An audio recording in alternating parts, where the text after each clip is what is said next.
السلام علیکم۔ آج کا مسئلہ یہ ہے کہ جب میاں بیوی آپس میں ملاقات کرتے ہیں، یعنی جب وہ ہم بستری کرتے ہیں، تو کیا اس وقت وہ دونوں کنڈوم کا استعمال کر سکتے ہیں؟ تو چلیے چلتے ہیں اس مسئلے کے جواب کی طرف۔ یہ بات یاد رکھیں کہ کنڈوم اس وقت استعمال کیا جاتا ہے جب میاں بیوی کا یہ ذہن ہو کہ ہمارے بچہ پیدا نہ ہونا چاہیے، یا پھر بچہ تو چاہتے ہیں لیکن کچھ ٹائم کے وقفے سے، تو اس وقت انزال کو روکنے کے لیے تاکہ شوہر کی منی بیوی کی شرمگاہ میں نہ گر جائے، کنڈوم کا استعمال کیا جاتا ہے، اور عورت کی بچہ دانی منی سے محفوظ رہے اس لیے استعمال کرتے ہیں۔ اب اس کا استعمال شریعت میں جائز ہے یا ناجائز ہے؟ دیکھیے، اس بارے میں دو اہم مسئلے ہیں جو آپ کو سمجھنا بہت ضروری ہیں۔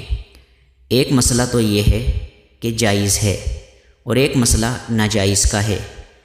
جائز اس صورت میں ہے کہ اگر عورت کمزور ہے،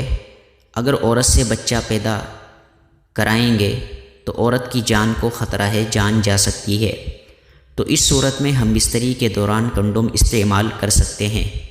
دوسری بات، اگر بچہ ہے اور وہ بہت چھوٹا ہے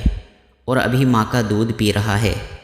تو اس صورت میں آپ حمل کو ٹھہرنے سے روک سکتے ہیں اور کنڈوم کا استعمال کر سکتے ہیں، کیونکہ اگر اس کا استعمال نہیں کریں گے، منی اندر چلی جائے گی بچہ دانی میں اور پھر حمل ٹھہر جائے گا، تو پھر جو چھوٹا بچہ ہے اس کو دودھ پلانے میں ماں کو بہت زیادہ پریشانی اور تکلیف کا سامنا کرنا پڑے گا۔ دیکھیے، جس صورت میں ناجائز ہے وہ صورت یہ ہے کہ مرد یہ سوچتا ہے کہ اتنے زیادہ بچے پیدا ہوں گے تو میں ان کو کہاں سے کھلاؤں گا، کیسے اور کہاں سے خرچے پورے کروں گا، گھریلو خرچے کہاں سے پورے کروں گا۔ تو اسلام میں یہ ناجائز ہے، کیونکہ اللہ رب العزت قرآن پاک میں فرماتا ہے کہ تم اپنے بچوں کو بھوک کے ڈر سے، رزق کی تنگی کے ڈر سے قتل نہ کرو، کیونکہ رزق کی ذمہ داری اللہ رب العزت نے لی ہے۔ اللہ ہی ہر انسان جانوروں کو روزی دیتے ہیں، تو وہ آپ کی اولاد کو بھی بھوکا نہیں رکھے گا۔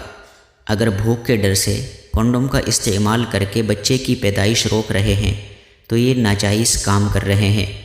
دوسری صورت حال یہ ہے کہ بعض مرتبہ ایسا ہوتا ہے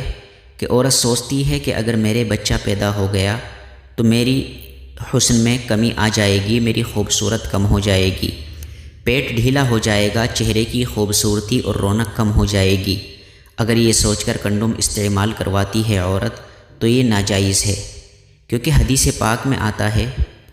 کہ ایسی عورت سے شادی کرو جو زیادہ بچے پیدا کرنے والی ہو، تاکہ میں قیامت کے دن اپنی امت کی زیادتی کو دیکھ کر دوسری امتوں کے مقابلے میں فخر کروں۔